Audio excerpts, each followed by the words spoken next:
नमस्कार दोस्तों, मैं पंखुरी सिन्हा और हम बात कर रहे थे समकालीन साहित्य के सरोकारों की। आज हम किस साहित्यिक वैचारिक समय में ख़ुद को मानते हैं उसकी, और मैंने कहा कि हम एक पोस्ट मॉडर्निस्ट उत्तर आधुनिक समय में हैं और मैं उसकी यात्रा पे बात करना चाहती थी। तो थोड़ा सा मैंने इम्प्रेशनिज़्म पे बात करते हुए ये यात्रा तय करने की आपके साथ कोशिश की। इम्प्रेशनिज़्म जो पेंटिंग स्टाइल थी, छोटे छोटे डॉट्स है ना, जो इम्प्रेशन बनाते हैं, मैं कहूँगी कि ये अमूर्तन की शुरुआत थी। और धीरे धीरे धीरे इन सभी कला आंदोलनों ने कलाकार को अधिकाधिक आज़ादी देने की कोशिश की। और मैंने बात की उत्तराधुनिकता की, लेकिन कुछ हद तक उसको परिभाषित नहीं किया। वो मॉडर्निज़्म से एक डिपार्चर है। जब मैं ये कहती हूँ तो मुझे अचानक से एक किताब की याद आती है, वेटिंग फॉर द डिपार्चर। सम लाहिरी, उस किताब में मैं गई थी, सुकृता पॉल कुमार उसका विमोचन कर रही थी, ऑथर्स प्रेस से वो किताब आई थी, a book of poems in English. बहरहाल हम स्टाइल और फॉर्म के बहुत सी बहसों के बीच में हैं, इसलिए ये देखना काफ़ी हद तक दिलचस्प होता है। लेकिन उत्तर आधुनिकता जो है वो कुछ हद तक मॉडर्निज़्म के मेटा नैरेटिव को क्वेश्चन करने वाली एक थियरी है, एक आंदोलन है। और वो ये कहती है कि संशय बहुत है और ट्रूथ जो है वो सब्जेक्टिव है, और इस तरह वह कहीं ना कहीं व्यक्तिवाद को प्रतिपादित करती है, कलाकार को अधिकाधिक आज़ादी देती है। तो इसको हम इतिहास में भी पढ़ते हैं, इसको हम साहित्य में भी पढ़ते हैं, और इसे होना ये चाहिए कि हम कहानी के खाँचों को तोड़कर पढ़ भी सकें, उन्हें स्वीकार भी कर सकें, लिख भी सकें, प्रयोग कुछ कर सकें, और साहित्य और समृद्ध हो, और अपने समय को बेहतर समझें इस कोरोना काल में, जबकि ऐसा लगता है कि हम तो अभी आधुनिक काल में ही नहीं पहुँचे। हमारे जो मज़दूर हैं वो किस तरह से दिहाड़ी मज़दूर हैं, एक एक दिन के भोजन के लिए कितना संघर्ष उन्होंने किया जिस समय से लॉकडाउन शुरू हुआ, और कितने लोग इस लड़ाई में कूदे। बहरहाल, तो ये जो विकास यात्रा है, अर्थात संसाधनों की विकास यात्रा और जीवन की विकास यात्रा, कि जीवन सबको समान रूप से अपनी सुविधाओं में मुहैया हो, वो साहित्य का एक बहुत बड़ा सरोकार रहा है। और मैं कहूँगी कि अपने मेरे कुछ प्रिय लेखक जिनकी कुछ किताबें, कुछ रचनाएं मैं याद करना चाहूँगी, आपके साथ उन्हें साझा करना चाहूँगी। उषा किरण खान जी की एक कहानी याद आ रही है, बड़े अजब ढंग से चुनौतियाँ आती हैं। वो कहानी आतंक को लेकर है। उसमें है कि किस तरह से एक भाई जो अपनी बहन और बाकी के परिवार की देखरेख के लिए एक प्रकार से शादी नहीं करता है, और भी कई कारणों से कुंवारा रह जाता है, और बहन डॉक्टर बन जाती है, बहन के प्रेम विवाह का भी वह विरोध करता है कहीं ना कहीं। लेकिन अंत में पता चलता है, एक बम फटता है और पुलिस आती है और पता चलता है कि ये बम उसके भाई ने फोड़ा है। तो इस तरह से मैं कहूँगी कि एक उत्तर आधुनिक ट्रीटमेंट है आतंक की समस्या का। इतना सुंदर उन्होंने पाठ किया था, और इतनी सुंदर उस कहानी की संरचना है कि आपको एकदम द्रवित कर देगी इस बात पे कि आखिर कौन लोग हैं जो आतंकी बन रहे हैं। आतंक कोरोना काल में भी जीवित है, अफ़गानिस्तान में अटैक हो रहे हैं, तो आखिर कौन लोग हैं। बहुत सोचने वाली बात है। इस तरह की उनकी कई कहानियाँ हैं। स्त्री विमर्श पे एक कहानी है कि कैसे एक घर में एक स्त्री है जो अपने भाइयों को तमाम चीज़ें परोसती है। हमारे बिहार में एक परंपरा है कि जमीरी या कागज़ी नींबू को गाड़ कर दाल में या चावल में या भोजन में या सब्ज़ी में खाया जाता है। लेकिन उसी तरह जिस तरह बढ़िया चीज़ें लड़कियों को मुहैया नहीं रही हैं गांव घर की संरचना में, उसी तरह नींबू भी उसको मुहैया नहीं है। और अगर उनमें कोई विधवा है, कोई पति त्यक्ता है, तो उसकी हालत तो बहुत ख़राब हो जाती है। तो ये एक सामाजिक संरचना, पुरुषवादी पितृसत्ता जिसको हम कहते हैं, इसको खूब उकेरा है। बहुत सी ऐसी लेखिकाएं हैं, तरह तरह से उन्होंने इस बात को उकेरा है। हिंदी साहित्य के जो मुख्य सरोकार हैं वो हमारे समाज के भीतर तो हैं, लेकिन वो उनका ट्रीटमेंट जो है वो बहुत उत्तराधुनिक ढंग से और कई बार जादुई यथार्थवाद के साथ भी होता है। बहरहाल ये यथार्थवादी कहानियाँ हैं बिल्कुल। और एक कहानी जो मुझे याद आ रही है, इस एक्चुअली ये जो विधा है विकास यात्रा वाली, इसमें बहुत से नाम मैं लेना चाहूँगी। पंकज मित्र हैं, विमल चंद्र पांडे की एक कहानी है उत्तर प्रदेश की खिड़की से, उमाशंकर चौधरी का नया नया आया उपन्यास है, और भी उनकी बहुत सी बातें हैं। अयोध्या बाबू सनक गए हैं कहानी, जो कि मतलब एक मैं कहूँगी कि एंटी क्लाइमैक्स है उसका, कि किस तरह से ट्रीटमेंट ना करके मार दिया जाता है नौकरी लेने के लिए बेटे के द्वारा। ये बेरोज़गारी को किस तरह दर्शाती हुई कहानी है। बेरोज़गारी पे मेरी भी एक कहानी है, लेकिन इतनी शॉकिंग, इतना तेज़ उसका स्वाद नहीं है। तो अभी हाल में जो उनका उपन्यास आया है अंधेरा कोंडा, उसमें भी यही बात है। और कितनी ऐसी रचनाएं हैं,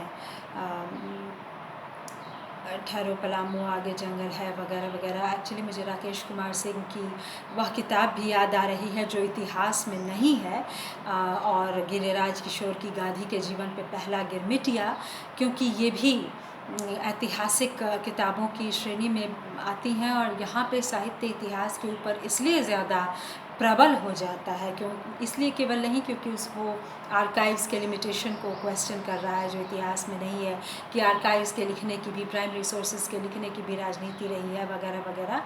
लेकिन इसलिए भी कि हम उसको किस तरह से उजागर कर रहे हैं, है ना।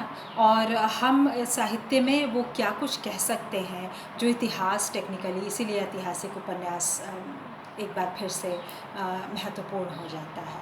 लेकिन इसका ये मतलब नहीं है कि इतिहास की कमज़ोरी पर हम ध्यान दें। तो बहरहाल अगली कहानी जो मैं आपके सामने लाना चाहती हूँ, और अपनी अगली कहानीकार प्रिय ममता कालिया, जिनकी कहानी है वर्दी, जो मुझे बहुत पसंद है। जो एक पुलिस वाले की कहानी है, जो शायद इतना थका मादा है, शायद उसका स्वभाव ऐसा चिड़चिड़ा है, जब मन आता है वो अपने बच्चे को पीटता है, पत्नी को भी आतंकित करता है वगैरह वगैरह। एक त्रासद घर के माहौल की कहानी है। और जब हम ये पुलिसिया दमन के दौर में है, आजकल पुलिस पे बहुत लिखा पढ़ा जा रहा है कि उठा कर ले जा रही है प्रदर्शनकारियों को, एक बार फिर से साम्राज्यवादी शक्ति बन रही है सत्ता की पुलिस, तो ये कहानी और भी ज़्यादा गौरतलब हो जाती है। और अब मैं बात करना चाहूँगी चित्रा मुद्गल जी की, जिनकी दो कहानियाँ लपटे संग्रह से मुझे बहुत पसंद है। एक कहानी है जो जाति प्रथा पर आक्रमण करती है, उस कहानी का शीर्षक अभी याद नहीं आ रहा, लेकिन उस कहानी में इतनी बेबाकी और इतनी बुलंदी के साथ चित्रण है जाति प्रथा की आयरनी का, कि पढ़ने वाला दंग रह जाए। कि एक दलित महिला है तेज़ तर्रार सी, जिसने अपने बच्चों के काफ़ी भारी भरकम नाम रखे हुए हैं, जैसे कि सिंह और वगैरह टाइटल लगा के, और बिल्कुल पहले जैसे बड़े लोगों के नाम बड़ी जातियों के होते थे और छोटी जातियों के वैसे नाम नहीं होते थे। तो एक दिन जो है वो ज़मींदार पहुंचता है और स्कूल में उसने वही नाम लिखवा रखा है कि तुमने अपने बच्चों के ऐसे नाम क्यों रखे हैं। और वो टनक कर और तमाम लोगों को उसने बुला रखा है, पंचायत जैसी खड़ी कर दी है उसकी बस्ती के आगे। बुलाकर वो कहती है कि तो क्या सिंह साहब के बेटे का नाम सिंह न हो तो यानी क्या हो। ये मतलब एक अद्भुत मतलब क्लाइमैक्स है कहानी का, और कितनी बुलंद वो महिला है। और वो चुप हो जाते हैं, वो जो ज़मींदार तहसीलदार जो भी हैं वो चुप हो जाते हैं, चुप कर दिए जाते हैं उस दलित महिला के द्वारा। और वो ये साबित कर देती है कि वो संतान दरअसल किसी उच्च वर्ग के पुरुष की है। और ये कहानी किस तरह से दलित दमन ही नहीं, उच्च वर्गीय और दलित विभाजन की पोल खोलती है, और ये भी कि कहीं ना कहीं उच्च वर्ग के पुरुष शोषण करते रहे हैं इन दलित महिलाओं का। और मैं कहूँगी कि इसमें बहुत सी बातें आती हैं। इसमें ये भी दिखाया गया कि कई बार दलित महिलाएं इच्छा से भी ऐसा कर लेती हैं। दो पहलू हैं। रमणिका गुप्ता ने बहुत लिखा है दलित महिलाओं के शोषण पे उच्च वर्ग के पुरुषों के द्वारा। उनकी कहानी बहू जुठाई बहुत प्रसिद्ध कहानी है। उनकी कुछ कहानियों के अंग्रेज़ी अनुवाद मैंने भी किए हैं, और उस कहानी का अंग्रेज़ी अनुवाद मैंने एडिट किया था। पता नहीं अब देखिए वो किताब कब आती है, उनके अनुवाद की किताब। तो दो पहलू हैं, और दूसरा पहलू एक वो है कि दूल्हा मियाँ मेरी उतरन है, कि किसी बड़ी घर की लड़की की जो नौकरानी है वो उसको मुँह चढ़ा चढ़ा उसको सारा कुछ उसका जूठा मिलता है, उसकी उतरन मिलती है, और एक दिन जब उसकी शादी होती है तो वो उसके पति के साथ पहले सोती है और उसको कहती है कि दूल्हा मियाँ मेरी उतरन है। तो ये भी ज़िंदगी का एक सच है। इस विषय पे मेरी भी बहुत सी किताबें हैं। उत्तर आधुनिक काल का मतलब हुआ कि हम जाति प्रथा के इन भेदों से कुछ ऊपर उठें, लेकिन अभी तो हमें इसकी बहुत पड़ताल करनी है। बहुत ढंग से इस पर लिखा जा रहा है लगातार, और मुझे लगता है कि लिखा जाएगा, और स्वागत है और इंतज़ार है उस साहित्य का जो लगातार समाज को भीतर तक खोले और बेहतर बनाए। क्रांतिकारी साहित्य। एक दूसरी कहानी है चित्रा मुद्गल जी की विकास यात्रा पे, अद्भुत, जिसमें एक मिनिस्टर की अचानक चुनाव से पहले नींद जैसी खुलती है, ऐसा सा वर्णन किया है चित्रा जी ने।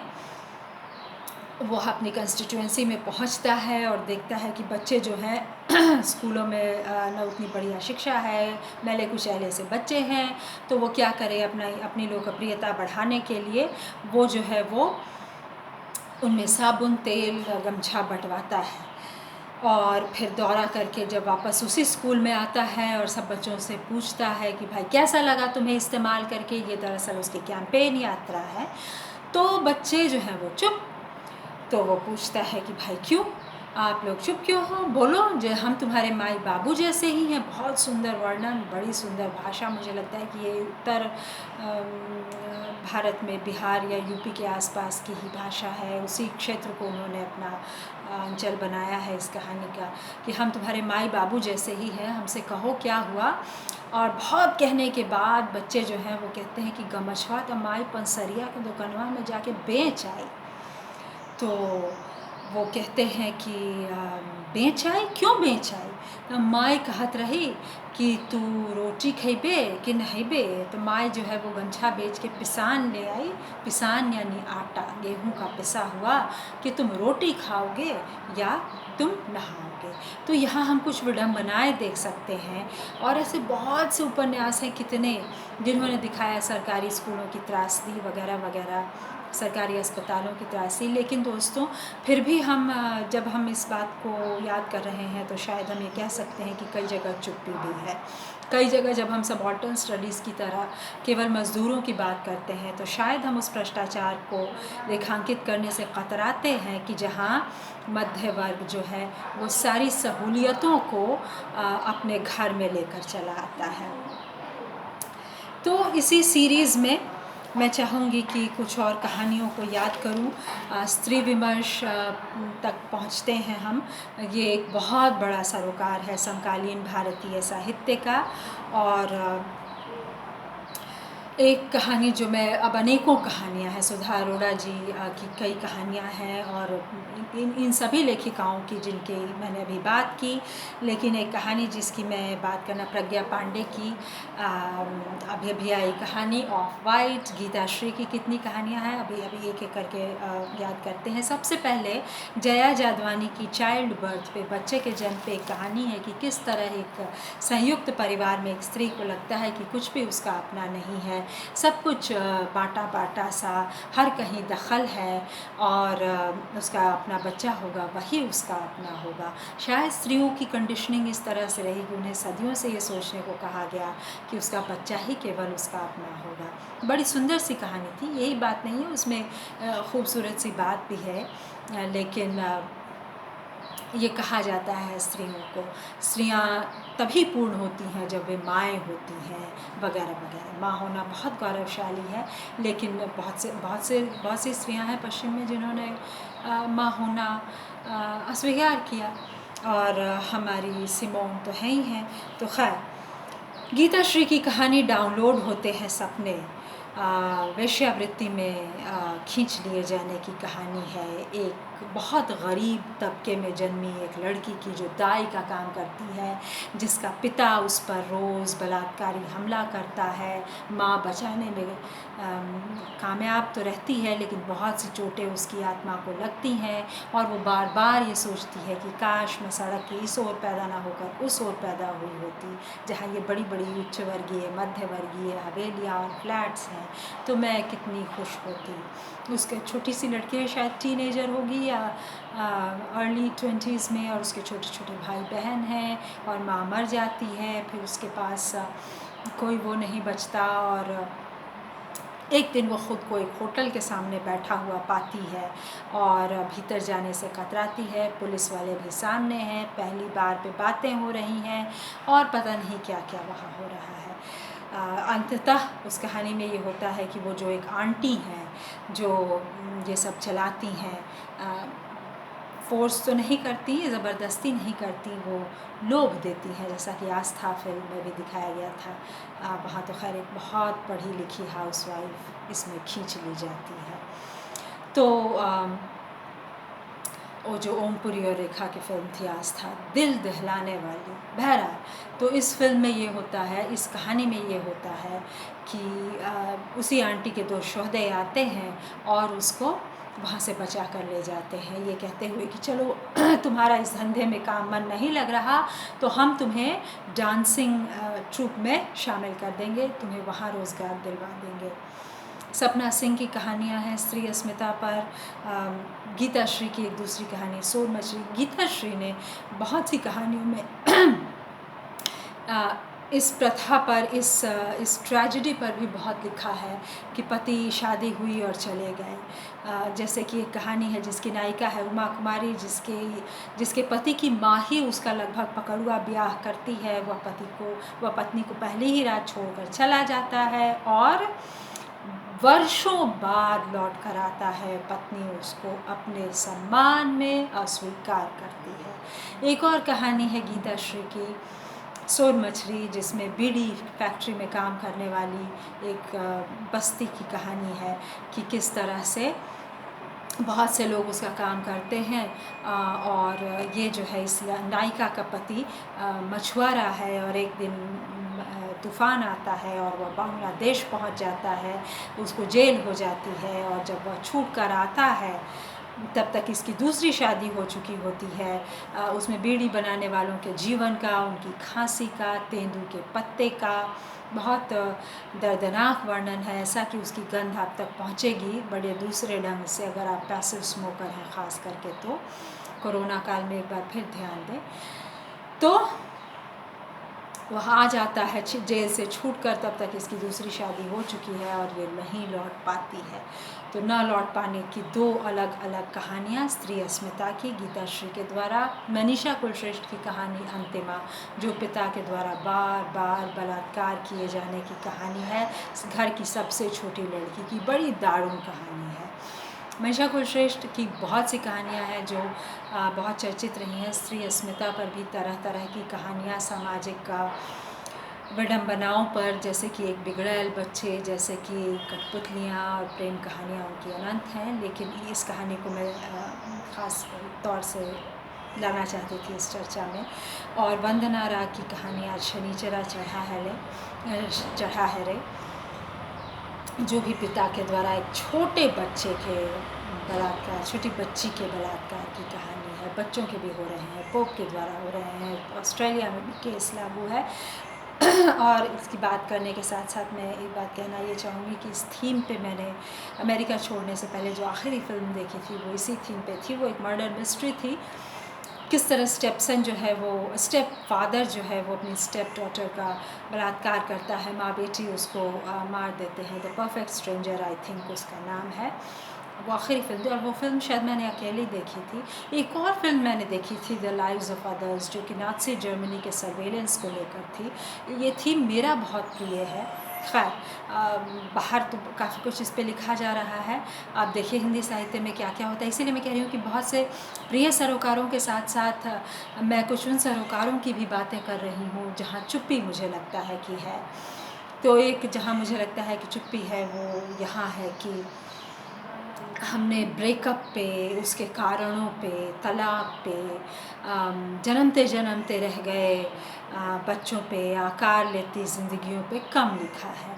कुछ लिखा गया है वन नाइट स्टैंड वगैरह पे, लेकिन ब्रेकअप इस तरह का ब्रेकअप की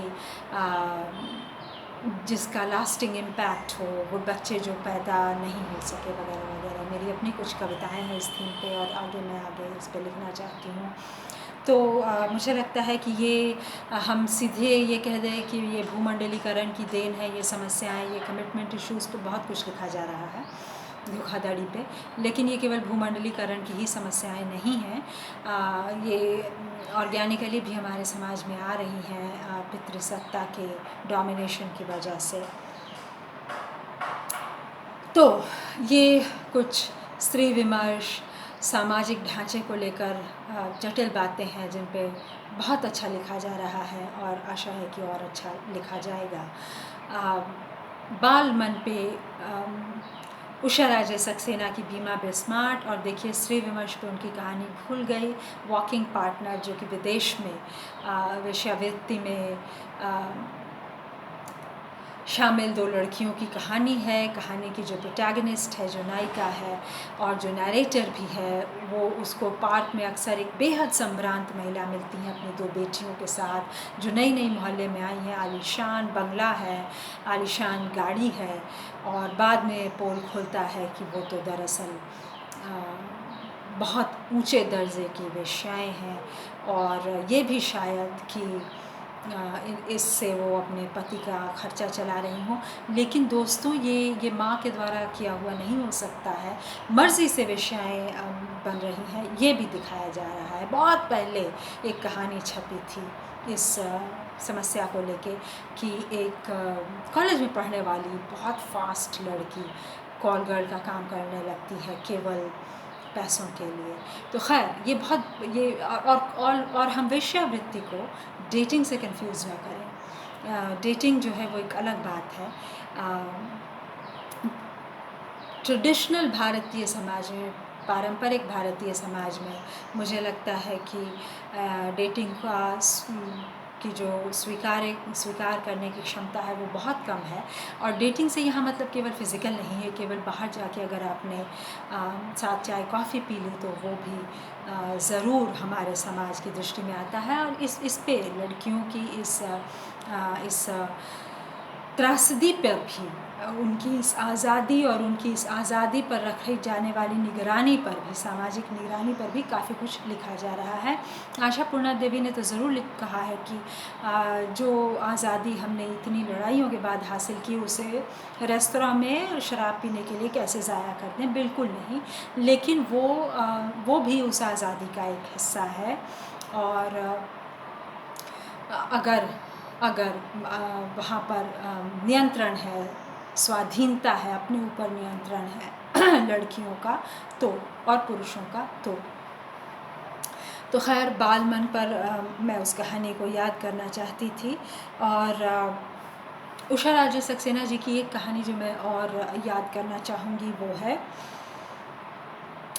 प्रवास में, जो कि अंग्रेज़ी व्यवस्था पर सवालिया निशान लगाती है। और इसलिए मुझे ये कहानी बहुत बुलंद लगी कि बहुत अच्छे ढंग से किस तरह से एक नया और बिल्कुल विश्वास करने वाला अफ़सर जो है वो उस व्यवस्था का शिकार हो जाता है, उस पर गलत आरोप लगते हैं वगैरह वगैरह।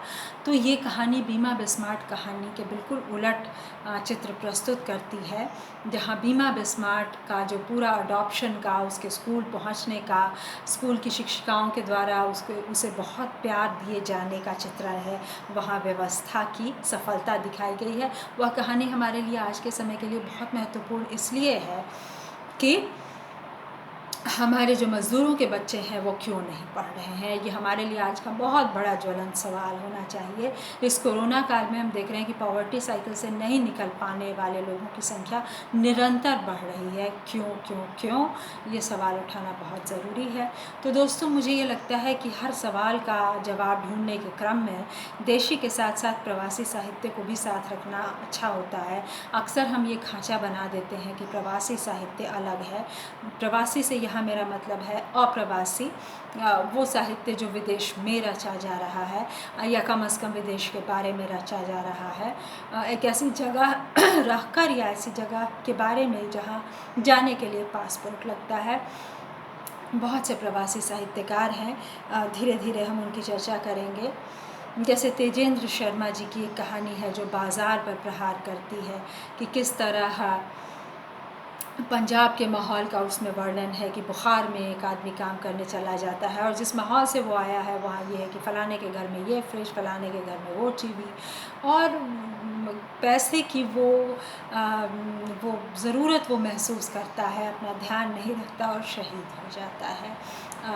और तेजेंद्र शर्मा जी ने व्यवस्था के विद्रूप और अति योजना की नाटकीयता पर बहुत सी कहानियाँ लिखी हैं। कब्र का मुनाफा जैसी कई कहानियाँ उनकी हैं। इस विषय पे संजय कुंदन की कुछ कविताएं हैं जो बहुत बहुत दिलचस्प हैं। तो कविताओं पर हम बात करेंगे ज़रा रुककर। प्रवासी साहित्य पर चर्चा करते हुए मैं ज़रा सा एक आध नाम और लेना चाहती हूँ और इसी में एक नया थीम भी आ जाएगा। इन सारे थीम्स पे बहुत से प्रवासी कथाकारों ने लिखा है स्त्री विमर्श पे, जैसे कि पुष्पा सक्सेना जी की एक कहानी है कि पहले से विवाहित पुरुष किस तरह स्त्री को झांसे में लाकर उससे शादी कर लेता है और वहाँ पहुँचकर उसे पता चलता है कि उसकी मरणासन्न बीवी है वगैरह वगैरह। क्रिसमस की एक रात, हाँ याद आ गई कहानी। और इसी पूरे विषय पे झांसे में देकर शादी कर लेने पे सुधा ओम ढींगरा जी का काफ़ी चर्चित हो रहा उपन्यास है नक्काशीदार कैबिनेट, उस पर हम कभी इत्मीनान से बात करेंगे। उसमें पंजाब के टेररिज्म की समस्या भी बहुत अच्छी तरह दिखाई गई है। तो ये कुछ बातें हैं। एक बहुत दूसरा बड़ा ज्वलंत मुद्दा है पर्यावरण का, जहाँ पे बहुत लिखा जा रहा है। कितनी कहानियाँ, कितनी कविताएं मनोज पांडे से लेके तमाम लोग, कितने सारे लोग लिख रहे हैं। मैं अपनी भी एक कहानी की चर्चा करना चाहूँगी, बड़े नक्शे में छोटा शहर, जो पूर्णतः हरियाली का आनंद उठाने, उसको जीने की बात करती हुई कहानी है। और इट स्टॉप शॉर्ट, वो थोड़ा सा पहले रुक जाती है जनसंख्या नीति की बात करने से, जो दिव्या माथुर की दो कहानियाँ करती हैं 2050 और 3050, जहाँ पे स्टेट जो है वो इतनी प्लानिंग करता है कि दो लोगों को बच्चा तक नहीं पैदा करने की इजाज़त देता। बहुत मार्मिक चित्रण है।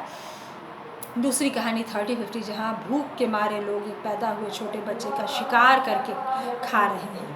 कुछ शोर आ रहा है दोस्तों, चलिए बाद में मिलते हैं, कविता पर भी बात करेंगे और आगे और दूसरी बहुत सी बातें। थोड़ा सा मैं उपन्यास के बारे में बात करना चाहती हूँ, हालांकि नक्काशीदार कैबिनेट आ गया, लेकिन फिर भी आगे और विस्तार से।